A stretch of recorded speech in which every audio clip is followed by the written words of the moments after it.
मनस्पर्शी कथा या चॅनलवर आपले स्वागत आहे. रुद्र आणि नीलम भाग 3. अलार्म वाजला. झोपेत असलेल्या दोन व्यक्तींच्या कन्हया ऐकू आल्या. गुलाबी चादरच्या खालून एक हात बाहेर आला आणि अलार्म लगेच बंद झाला.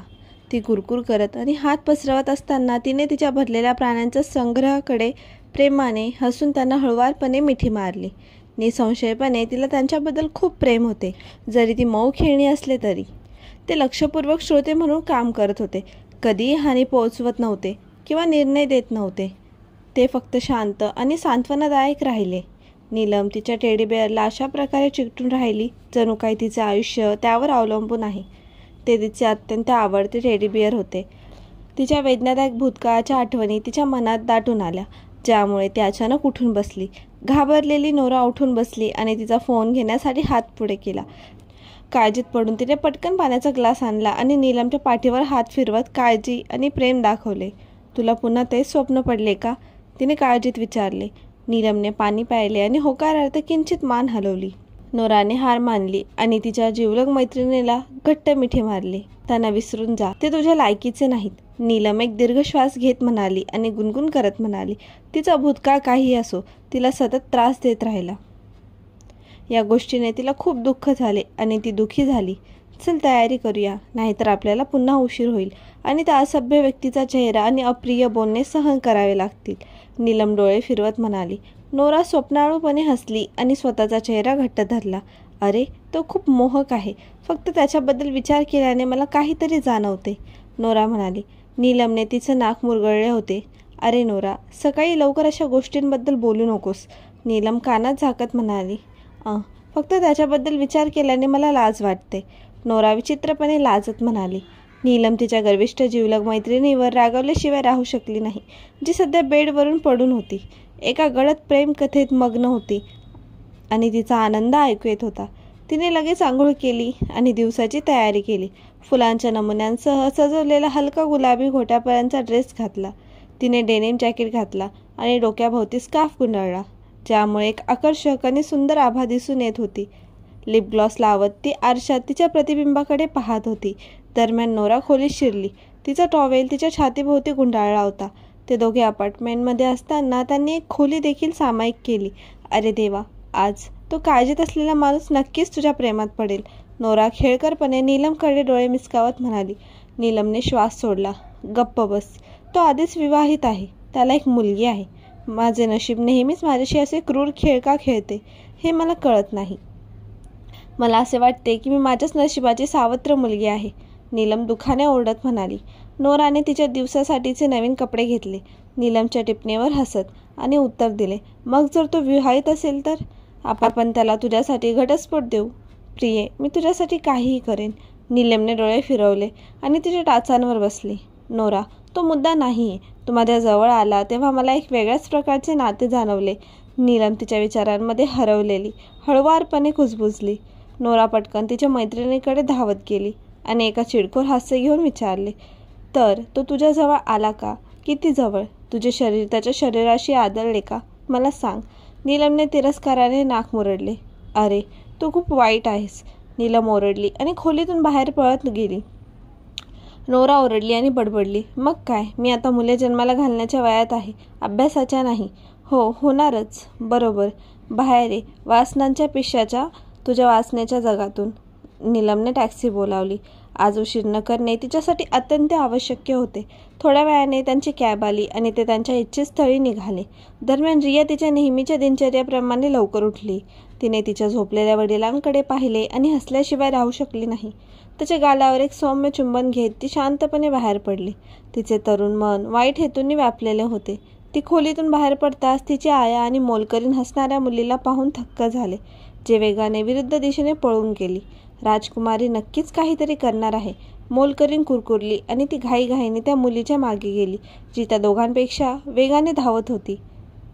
रिहाविलाच्या गेटमधून बागेत पाऊल टाकण्यापूर्वीच तिला अचानक दोन मजबूत हातांनी हवेत उचलले. तिने तिच्या काकांबद्दल नापसंती व्यक्त केली, ज्यांना ती तिचा आवडता नायक आणि उदय काका म्हणून खूप मान देते. या प्रभावशाली व्यक्तिरेखेने प्रेमाने तिचे गाल चिमटे काढले आणि तिच्या भरदार गालांवर चुंबन दिली. रियाने तोंड उघडून तिचा राग स्पष्टपणे व्यक्त केला. तुला माझी आठवण आली का? माझे प्रिय, त्याने खेळकर स्वरात विचारले. नाही, मी तुला का सांगू की मला तुझी किती आठवण येते. असं वाटतंय की तुला अजिबात काळजी नाही आहे. रिया कुजबुजली, थपकत आणि दुःखाच्या छटासह खाली पाहत. उदय नाटकीयपणे श्वास घेत विलामध्ये गेला. तो त्याच्या काळ्या जीन्स, पांढरा टी शर्ट, काळा जॅकेट आणि चांगले जेल केलेल्या केसांमध्ये खूपच डॅशिंग दिसत होता. त्याच्या खेळकर शब्दांवर मोलकरीण आणि तिची आया लाजली. हसत हसत आत गेल्या. तिला उजव्या मांडीवर बसवून त्याने उसासा टाकला आणि तिच्या कपाळाचे चुंबन घेतले आणि तिला घट्ट मिठी मारली. मला तुझी आठवण येत होती माझ्या प्रिये, तुझ्या तोंडातून येणाऱ्या आवाजाचे प्रतिबिंब दाखवत म्हणाला. रिया आणखी हसली आणि तिचा छोटासा हात त्याच्यासमोर पुढे केला. तू माझी भेट विसरलास का इतके दिवस मला न पाहिल्यानंतर? नक्कीच नाही माझ्या बाळा, कुणीही स्वतःला विसरू शकत नाही, विशेषतः तू, आणि तुझी प्रतिभा विसरू शकत नाही. शेवटी तू माझ्या हृदयाचे एक विशेष स्थान व्यापतेस. तो खेळकर स्वरात कुजबुजला. ती हसली. तिचे गाल गुलाबी आणि भरदार होते. उदयने त्याच्या जिवलग मित्राची केस खेळकरपणे ओढले आणि तो कुरकुरला. त्याच्या अचानक कुरकुर ऐकून रिया तिच्या वडिलांच्या खेळकर कृतींकडे पाहून घाबरली आणि ओरडली. बाबा नाही, माझ्या काकांना दुखवू नको, ती म्हणाली. तिच्या वडिलांचा चेहरा तिच्या लहान हातात धरत रुद्रची नजर मंदावली, कारण त्याने त्याच्या मुलीच्या अश्रूंनी भरलेल्या डोळ्यांकडे पाहिले. त्याने लगेच उदयला सोडून दिले आणि आपल्या मुलीला आपल्या मिठीत घेतले. रिया जोरात रडू लागली. तिच्या गालावरून अश्रू वाहत होते, ज्यामुळे रुद्रचे हृदय भिजले. उदय देखील चिंताग्रस्त होऊन उभा राहिला. त्यांच्या लाडक्या लहान मुलीला रडताना पाहून ते दोघेही घामाघूम झाले होते. शांत, माझ्या प्रिय, प्लीज रडणे थांबव. मला माफ कर. मी तुझ्या काकांना पुन्हा दुखावणार नाही, तो त्याचे कान धरत म्हणाला. रिया रडली. तिचे ओठ थरथरत होते. मला वचन द्या बाबा, ते माझे आवडते काका आहेत, ती उदयचा हात धरत म्हणाली. उदय घाबरून गिळला. त्याला रुद्रची चमक जाणवली. ठीक आहे, मी काहीही करणार नाही. आता रडणे थांबव माझ्या प्रिये, आणि बाबांना एक चुंबन दे, तो गोड हावभाव करत म्हणाला. ती हसली आणि त्याच्या गालावर चुंबन घेतले. बाळा, तू तुझी नवीन पिल्ले पाहिलीस का? रुद्रने तिचे लक्ष दुसरीकडे वळवत विचारले. ती किंचाळली आणि पटकन वरच्या मजल्यावर गेली. तिच्या आवडत्या काकांना फ्लाइंग किस देण्यापूर्वीच ती वरच्या मजल्यावर धावत असताना रुद्र त्याच्या जिवलग मित्राच्या पोटात मुक्का मारला, ज्यामुळे तो चिडला. तू माझ्या मुलीला काय करण्याचा प्रयत्न करत होतास? माझ्या मुलीपासून दूर राहा. रुद्रने त्याच्याकडे स्वाभिमानाने पाहत म्हटले. तुला हेवा का वाटतं यार? ती माझी मुलगी आहे. उदय वेदनेने कुरकुरत म्हणाला. हो हो, मी ते आधी ऐकलं आहे. इतक्या सकाळी तू इथे काय करत होतास? त्याने भुवया उंचावत विचारले. हां, मी तुला सांगायला आलो होतो की आजचा वर्ग पहिल्या दर्जाचा आहे, उदय म्हणाला. तू आत्ताच फोन करू शकला असतास. तुला प्रत्यक्ष येण्याची काय गरज होती? डोळे मिचकावत रुद्र म्हणाला. चल लवकर कर, आपल्याला उशीर होईल आणि त्याच्या विद्यार्थ्यांवर परिणाम होईल, उदय नाट्यमयपणे म्हणाला. आणि इथून हलण्याची हिंमत करू नकोस. मी तयार होऊन परत येईन. रुद्रने त्याला इशारा दिला आणि वरच्या मजल्यावर गेला. उदयने त्याच्या मित्राच्या मालकीच्या स्वभावाकडे डोळे मिचकावले. रुद्र वरच्या मजल्यावर धावत गेला आणि त्याला त्याची मुलगी तिच्या आवडत्या पिल्लांशी खेळताना दिसली. तो लगेच त्याच्या फॉर्मल कपड्यांमध्ये तयार झाला. आपल्या मुलीला नाश्ता देताना तिचे ओठ पुसल्याबद्दल उदयकडे नापसंतीने पाहत रुद्रने सावधपणे त्याच्या हातात काटा दिला, ज्यामुळे तो कुरकुरला. तणाव लक्षात घेऊन रिया ओरडली आणि विचारले. काका, काय झाले? उदय अजूनही रुद्रकडे पाहत होता. तो म्हणाला, काही नाही, फक्त एक मोठा जाड किडा मला त्रास देत आहे. रुद्रने त्याची चमक आणखी वाढवली आणि उदयच्या पायावर लाथ मारली.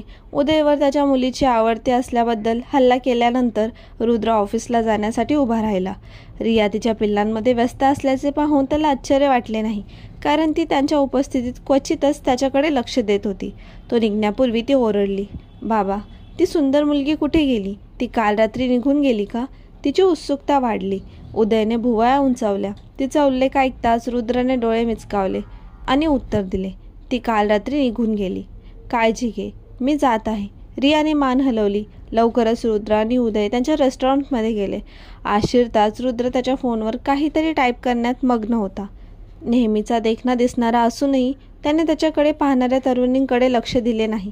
दरम्यान नोरा आणि नीलम अचानक तिथून निघून गेल्या.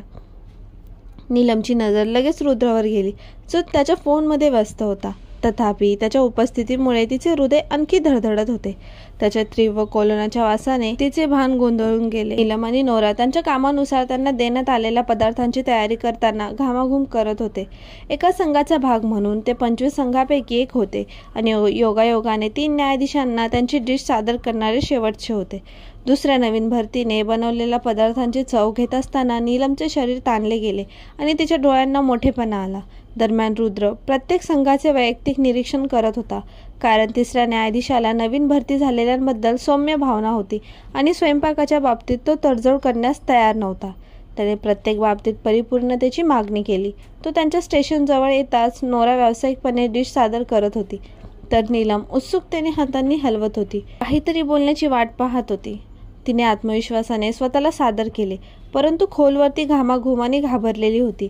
तिला माहीत होतं की रुद्रने आदल्या रात्री केलेल्या त्रासाबद्दल तिच्यावर राग बाळगेल. नीलमचे तणावपूर्ण वर्तन ओळखून रुद्रने मानसिकरित्या डोळे मिचकावले आणि विचार केला, ती शक्य तितकी निष्पाप वागत आहे. मी निर्दोष आहे. तो आता माझी अशी तपासणी का करत आहे? तिने विचार केला. मला कोणाबद्दलही राग नाही, नाहीतर मी त्यांचे खरे रंग उघडे केले असते, असे त्याने विचार केला. तो स्वतःला काय समजतात, फक्त अधिकार पदावर असल्याने माझ्या आयुष्याच्या प्रत्येक पैलूबद्दल निर्णय घेऊ शकतात असे त्याला वाटते का? तिने विचार केला. तिच्या तोंडाचे भाव उदास होत गेले आणि तिने त्याच्याकडे आणखीनच पाहिले. त्यांच्यातील प्रतिकूल नजरा आणि होकार पाहून नोराने गोंधळलेल्या नजरेने त्यांच्याकडे पाहिले. दरम्यान एका मोठ्या गजराने त्यांचे लक्ष वेधून घेतले. तो आगीचा गजर होता. सर्व भरती वेगवेगळ्या दिशेने पळू लागली. रुद्रच्या मागे झालेल्या प्रचंड स्फोटाने नीलमला श्वास रोखता आला नाही. तिने वेगाने त्याचा हात धरला, ज्यामुळे ते दोघेही अडखळले आणि पडले. परिस्थितीमुळे निर्माण झालेल्या गोंधळामुळे ते त्या जागी अडकले. तिच्या घाबरलेल्या भावनेला पाहून रुद्रने तिच्याकडे डोळे लावले. तिच्या जिज्ञासू नजरेने त्याची कंबर आणखीनच गडद झाली. आजचा भाग कसा वाटला कमेंटमध्ये नक्की सांगा आणि व्हिडिओला लाईक करा. चॅनलवर नवीन असाल तर सबस्क्राईब करा. पुढील भाग लवकरच येईल. धन्यवाद.